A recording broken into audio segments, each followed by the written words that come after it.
Welcome to the Dandysoap DIY or Dandy DIYer. I made these mini witch hats, converting them from Dollar Tree finds.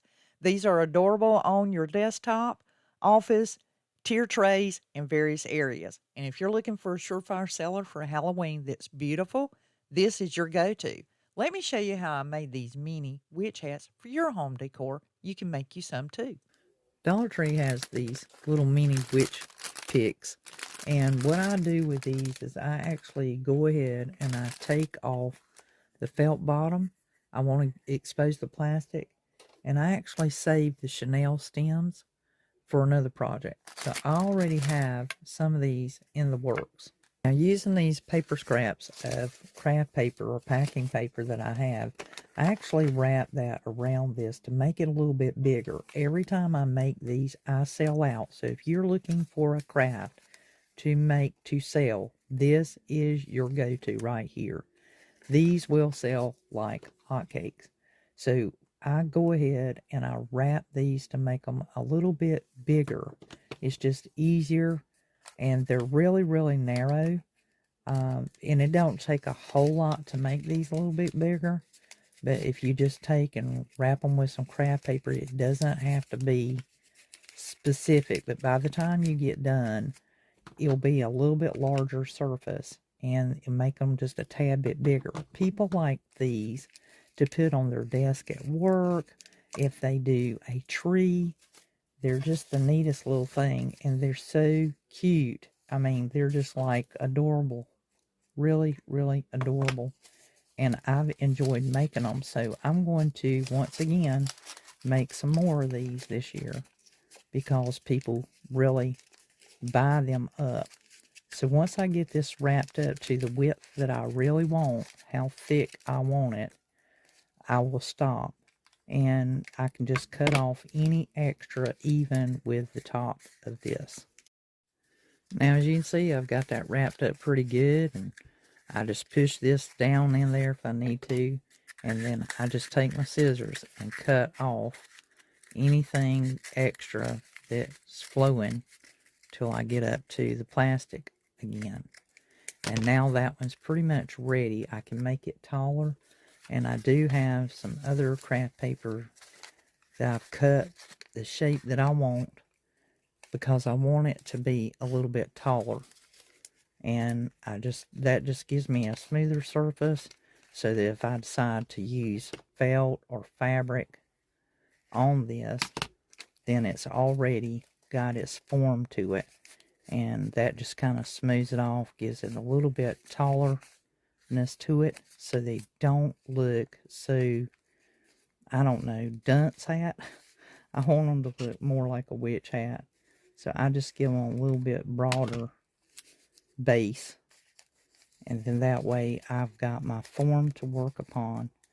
And I'm telling you, these look so adorable. They are really cute. So that's one. And I wanted to show you, I have the pack here. And these were falling apart. When I'm planning on doing this, I always pick some that are falling apart already because I know that somebody's going to bypass them, and that would look better in their decorating if they're going to use them as they are. And as I said, this literally is like just a bit of glue at the bottom. And I use these chenille stems, especially when I'm doing any kind of wreath or ornaments and stuff. And then that way it's a done deal. These just usually come right off. And now I have that little plastic piece. I saved the little felt bottom because I can use that either as a base to make them broader at the bottom, or I can just put that right back on that same hat whenever I get ready to make this taller. But as you can see, usually the brim needs to be a tiny bit bigger to make it look right, just so it doesn't look odd shaped. But that's just an idea of something that you can do. And it, like I said, it just happens so fast that you can get these made. And you can always put the dowel back in there, the little stick. But I save these and I use every bit of this for one thing or another, because they just literally pop right out. And you can just pull that glue off And if you want to put it back on the pick, you have your stick already. And they're usually just the right size that you need for any kind of decorating and things. So sometimes you might have an extra bit of glue on the felt or the chenille. And so you can just pull that loose and you're ready to go. So that's just how I do it. Next, I take me some cardboard, or you can use the bottom of a spool. Like this is a 2.5 inch, 3 inch. And as you can see, it looks very, very suitable. So I'll cut me some cardboard and then I will paint these black. I have my cones prepared, and I also did a little pattern so that I could cut me my fabric and make it easier. So I'm just going to trace this piece with my ink pen. This has already been coffee stained and tea stained. Just go about it real easy. Using all my different stamps and so forth, I'm going to take and ink them and place them across this fabric and give it its own kind of style. Now this one came from Dollar Tree, and it has the sunflowers and writing. It just looks so neat, and I have not gotten to use it. It's brand new, so we're going to try this one out. I really, really like it. Was interested in these words on here, and when you first use them, you can use the grid lines on your stamping acrylic, also from Dollar Tree. This one I got from Temu, and I'm just going to place it on my bar here because I can get more than one and go across there at the same time. So I'm just going to put various ones on here. I do like this sunflower. I think that would look pretty neat depending on where it lands. Because you know, it don't have to be the whole print of it. And I'm going to get a few from off of this one. And these are just so easy to use and nice for this kind of thing right here, to just make your own fabric by putting some stamps on it. I have 4 stamps on there. And as I said, I'm just going to ink them and put them on the fabric. They don't even have to be perfect. Just a little bit goes a long way. And I can just lay it any way I want to. So 2 of them came out real good. See this one? Big old sunflower up there. It did part of it. So that looks pretty neat. So now I can use that and put it on my board and just wrap it around and attach it. And then I will have my hat part done. Once again, you know, this is just for a trial and error and just see. These could stand to be a little bit bigger, but I think they'll look nice. Now this one is just a piece of burlap, and I'm just going to put some stamps on it. It's probably not going to show up that much, but I think that the idea would be really neat to just see what kind of imprint you'll make and if it'll give me anything. I love those timepieces. They look so neat on here. And a lot of this just has to do with balancing that stamp out. Can't really make out anything on the burlap. You would really need to put like some Mod Podge down first and then stamp it to get it to show up really good. But it does take that plainness away from it. So it's just no different than us dirtying it up with the ink pad. And I'm just taking and rubbing the ink on it. There I go. Just kind of got it dingied and dirtied up. So it didn't do as well as I thought, but we always live and we learn. So now with my fabric glued onto my little hats here, I can now put my decals. Now I have different ones, and I've selected the one that I think would be most suitable for the hat I'm working on. And the distance, you know, like the wraparound, because these end up being a little bit larger. So basically I'm going to use tacky glue, and for this you could use fabric glue. You can use your glue gun, but I don't really want to worry about it piling up. So I just want to get it on there so that it stays a very long time, because this particular type of item would be sitting about where it's a computer, most likely at somebody's desk, and that heat coming off of it, and it would be handled a lot more per se. It may even have to be stored in a desk drawer or something like that, and it would hold up and give it more durability if it were a stronger type of glue versus something that might pull away. And then that way, if it does have that little pull away, it's not going to hurt anything. It just will give it that rustic look. So I'm just centering it and putting it on. And just press it down. It don't have to be hardcore press because the tacky glue is wet. And it will take with no problem. And because it gets that fabric wet, of course. And this is the gel. I got this at Dollar Tree. And it'll just look really nice once it dries. It will be there forever. And, you know, you do have some working time. You can shift it around if you don't get it straight or don't look quite straight to you. And then I'll go about these and do the same thing. With this one being burlap, it will definitely benefit from the tacky glue. The hot melt glue works on it real good too. With those decals on there, I can put hats onto their little cardboard pieces. You can make these out of fabric. You can use like a ribbon spool. As you can see how that fabric might be gapped up there. It's not going to be a problem, but just go ahead and get your glue on and get them anchored down. Main thing is to hit the center. Okay, that looks pretty neat. And I'll do these the same way. Looking kind of cute. Looking real cute. They're looking pretty good. And if you felt that you needed to, you could make sure that you got plenty of glue on there. But they're pretty easy to stick to cardboard. It don't take them, but just touching it, and they're in place. And I like to use some homespun and cheesecloth and bells and a little bit of berries.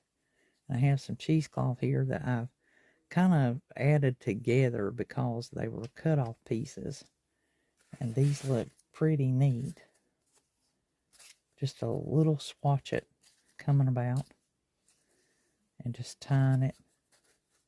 And I generally do these to one side. You can just crisscross them if you like.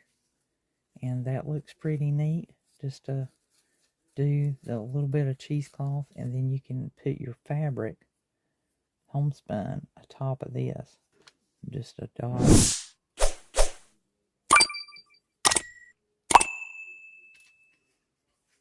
I grab me some homespun. And this is the next step. I always take just a very narrow strip. Like this is like 1/2 inch. Which is perfect for like your cutoffs and so forth. And just rip it. And you do the same thing. You're going to do the little cross tail. Just put one side and one the other. Right above the cheesecloth. It's just because the cheesecloth is just a little bit of show for it, and it's just really, really neat to do it this way. And then if you will tear it and rip the fabric, you get this great fray and of course this softness to it. So it's a lot more dowy and long-tailed, and it just looks great. And the spot of the glue go across.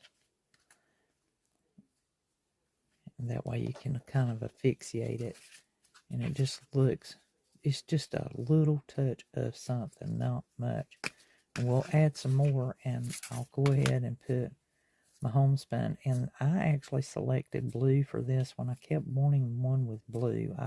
It's really hard to find anything that has blue on it.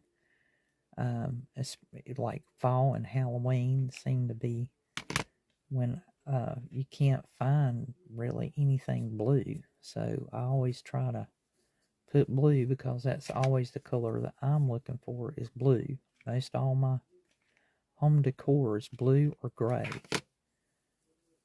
And I like having some blue around.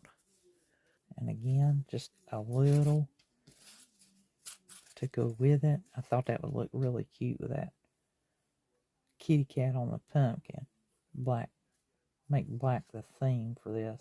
And I've already kind of pre-cut these when I tore them. Just deciding how far to go there.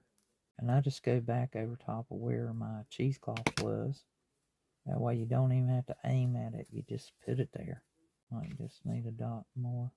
Sometimes it comes through the fabric, so you won't have to do so much.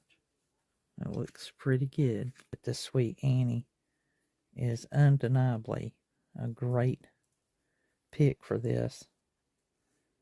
And I want to really do them up. I always go all out with these. I love them. They're just the most adorablest little hats. And they make for just a cute little sit about. And then those who really, really like to have this out year round, it's well seated. It's just adorable, just like that. Then you can do as little or as much as you want with this.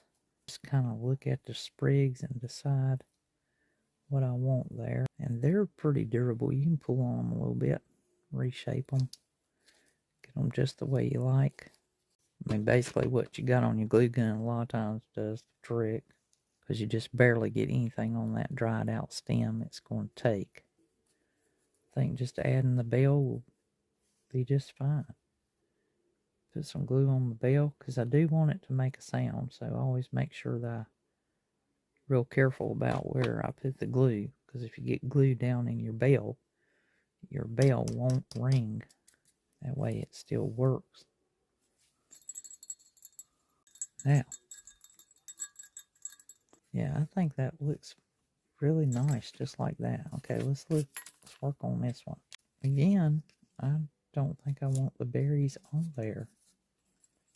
I just really don't. I think it takes away from it by putting those berries on there.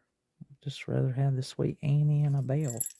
You can add stars and all kinds of little treats on these things. They sell without a problem. So that's looking pretty good. Just a little bell and Sweet Annie on there, including my label that I put my date on it. It's got my stamp showing that I handmade these. So if you'd rather purchase versus make, check the website here on the screen. And as you can see, these are absolutely adorable. Really neat, really nice, cute little gift and sit about. This look good on your tier trays, at your coffee bar, or on your desk, and just sitting around. They're really, really cute. And you can, of course, add a hanger and put them as an ornament on your Halloween tree. These look nice enough to keep year-round, because some people really do collect the primitive things, and this fits right into that criteria and look great in your home decor for your primitive home decor, rustic style, and Halloween decoration for either year-round or seasonal. So this really will updo your farmhouse look as well.